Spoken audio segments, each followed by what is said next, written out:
Olá pessoal, hoje a gente vai falar sobre a alegoria da caverna de Platão. O que é uma alegoria? Alegoria é algo que usa de elementos simbólicos, elementos visuais para expressar alguma verdade.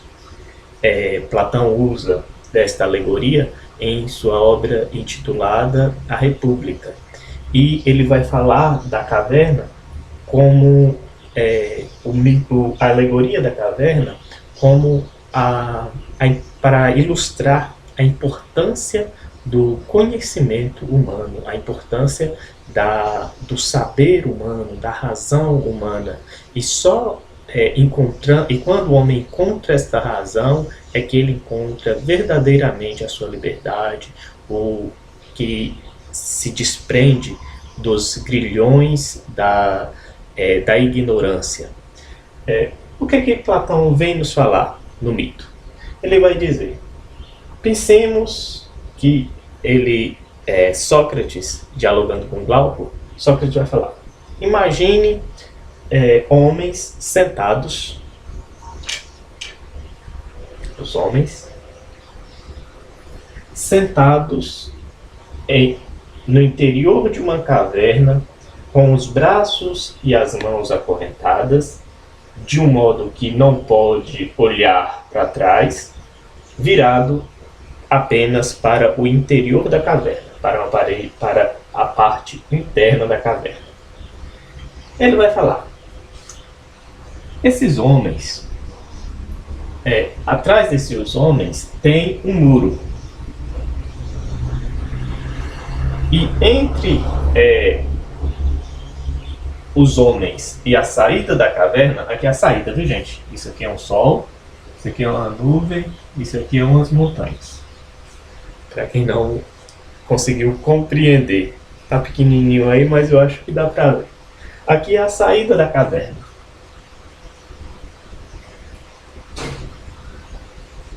Saída. Entre a saída e os homens tem uma fogueira. E esta fogueira, ela fica... E entre esta fogueira e os homens passam elementos, imagens, pessoas com imagens. O que Platão vai dizer? Esta fogueira vai produzir uma luz que projetará as sombras dos animais, dos objetos, dos vasos, todos no fundo da caverna. O único lugar onde as pessoas têm acesso visual. Essas pessoas cresceram dentro dessa caverna, não conhecem nada da realidade lá exterior. Ele vai dizer, essas pessoas certamente terá certeza absoluta de que o que elas veem na parede da caverna é a verdade. As sombras que passam aqui é a realidade para eles. Juntamente com essas sombras, ele vai dizer, essas pessoas que estão carregando esses animais, essas coisas, algumas conversam, outras não. E os sons que elas produzem encontram eco no interior da caverna, de forma que são as sombras que estão emitindo esses sons. Aqui, bora fazer uma sombrinha aqui. E as pessoas estão olhando para cá. Bom, Sócrates vai dizer, agora imaginemos que uma dessas pessoas consigam se soltar com muita dificuldade, porque os membros, os músculos estão meio que atrofiados, porque ficaram muito tempo, então vai sentir muita dor para se levantar, para se mover e tudo. Mas uma dessas pessoas consegue quebrar essas correntes. E quando ela quebra essas correntes, com muito sacrifício, ela vai em direção à saída da caverna. neste primeiro momento, quando ela avista a fogueira, que tem uma luz mais forte do que o reflexo na parede, ela vai se sentir incomodada com esta luz da fogueira. Mas mesmo assim, ela continua. E ela vai andando, até sai da caverna. Quando ela chega fora da caverna, o que acontece? Ela se depara com a luz do sol. Ela não consegue olhar diretamente para o sol. Então, ela vai procurar ficar na sombra das árvores. Depois que a retina começa a se dilata, né? Porque a retina se dilata quando está na sombra. Quando ela sai, a retina se comprime. Então, aqui, quando a retina vai se comprimindo, ela começa a enxergar sombras, ela começa a enxergar vultos de coisas. Aí ela começa a olhar através das sombras das árvores, onde não dói muito as vistas, através do reflexo na água, e depois elas já conseguem, depois de algum tempo, elas conseguem olhar para as coisas em si, para tudo que existe. E Sócrates vai até além. Em um dado momento, essa pessoa já consegue olhar diretamente para o sol. A gente sabe que não pode olhar diretamente para o sol, mas Sócrates foi além. Aí ele vai dizer: esse homem lá fora descobriu o que realmente é a verdade. E ele percebeu que todo o tempo que ele estava dentro da caverna, ele estava olhando para uma realidade que não era verdadeira. Uma cópia. Ele estava vendo uma cópia do que era real. E ele pensa: eu preciso voltar para orientar os meus companheiros, os meus colegas que estavam lá dentro da caverna sobre a realidade. Porque a realidade não é aquilo que eles olham na parede, é aquilo que eu estou vendo aqui agora. E ele decide voltar. Ele volta. Faz o caminho de volta para dentro da caverna. Quando ele chega dentro da caverna, acontece o oposto. A retina dele está contraída lá com a luz do sol. Quando ele entra para dentro da caverna, ele fica praticamente cego, porque chegou em um ambiente que tem pouca luz. Aí ele chega para os companheiros dele e começa a conversar. Aí ele fala que ele está com um pouco a vista meio embaçada. Aí os amigos dele vão falar assim: tá vendo? Lá fora não é bom não. Ele saiu e quando voltou, já voltou cego. Eu não quero voltar para lá não. Aí ele vai falar assim: não, mas lá é bom. Lá é bom, porque lá é onde a gente encontra a verdade. Lá é onde existe as coisas reais. As coisas reais. Não é aqui onde vocês estão. Aqui vocês estão só diante de sombras. Aí esses que estão dentro da caverna falam: esse homem está louco, a gente precisa matá-lo. Aí acaba eliminando o pobre homem que saiu da caverna. Bom, toda essa história para nos contar a respeito da epistemologia. Epistemologia é um palavrão. Mas essa palavra nos remete à teoria do conhecimento.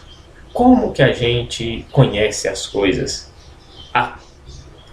Em que grau, em qual grau que a gente conhece? Então a epistemologia ela vai falar sobre a teoria do conhecimento. O que o homem realmente conhece? O que o homem desconhece? O que é a verdade? O que é a mentira? Então, essa alegoria nos remete a isso. Aí a gente vai pegar toda essa história e trazer para o ambiente filosófico. Muitas vezes, a ignorância,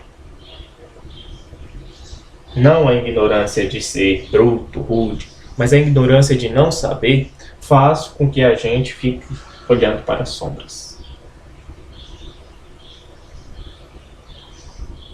E uma pessoa que consegue se desvencilhar destas sombras e passa a ter um pensamento diferente, que passa a conhecer coisas diferentes, muitas vezes é eliminado dessa sociedade. Por isso que a gente, ao longo da história, a gente percebe pessoas que pensam diferentes que acabam sendo eliminadas, ou mortas ou excluídas. A gente pode perceber na questão dos loucos, das pessoas que têm problemas mentais, elas, por perceberem a sua realidade de maneira diferente, elas são muitas vezes descartadas do seu meio. Elas são segregadas, há uma segregação ainda em relação ao diferente.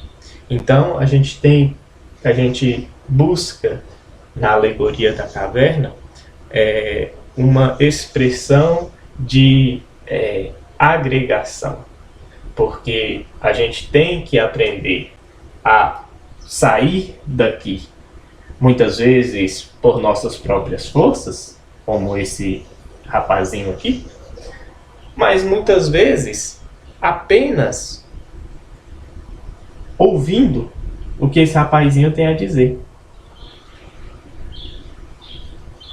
Porque ele pode nos dizer. E quem é a representação desse rapazinho nos nossos dias? Os professores, os cientistas, as pessoas que são instruídas, mas não usam de sua instrução para escravizar as pessoas, mas para libertá-las. A escola é o ambiente em que nós podemos deixar essas correntes de lado e ir de encontro à luz do conhecimento. Esta é uma das interpretações da alegoria da caverna. A alegoria da caverna nos remete à luz do conhecimento. A partir do momento que a gente conhece, a gente tem o dever de, além de conhecer, instruir as outras pessoas também a conhecer e a se libertar. Não só o professor, mas cada um de nós temos este dever de, como este homem que sofreu para sair da caverna, que sofreu para conhecer a verdade e voltou para falar aos seus, também nós devemos fazer este caminho, né, de conhecer e orientar aqueles que não conhecem. Mas depende muito da forma como a gente orienta. Não é orientar de qualquer forma, e não é apenas chegar e falar assim: vocês são um bando de burros que não conhecem a verdade. A verdade, ela está dentro da gente e ela precisa ser cada dia regada. A verdade é uma semente que está dentro de nós. Quando ela é regada, ela dá frutos. Quando não é regada, ela simplesmente apodrece. Então, esse é o itinerário da caverna de Platão. Que isso sirva de incentivo para que a gente possa conhecer mais a filosofia, que a gente possa usar da filosofia para adquirir este conhecimento e não ficarmos presos às correntes da mentira e da nossa mente fechada. Precisamos expandir nossa forma de pensar e saber pensar como o outro. Uma das dificuldades desses que aqui estavam é que não soube aceitar o diferente. Nós devemos saber dialogar com aquilo que é diferente de nós. Bom, Essa é a explicação da alegoria da caverna. Eu fico por aqui. Um abraço, um beijo, um cheiro no cangote de cada um de vocês e que nós possamos nos encontrar em breve no próximo vídeo. Curta esse vídeo, compartilhe, né, comente e siga o canal para ter as atualizações dos nossos vídeos. Toda semana a gente está postando um vídeo novo. Fica aqui o meu convite. Um abraço e até mais.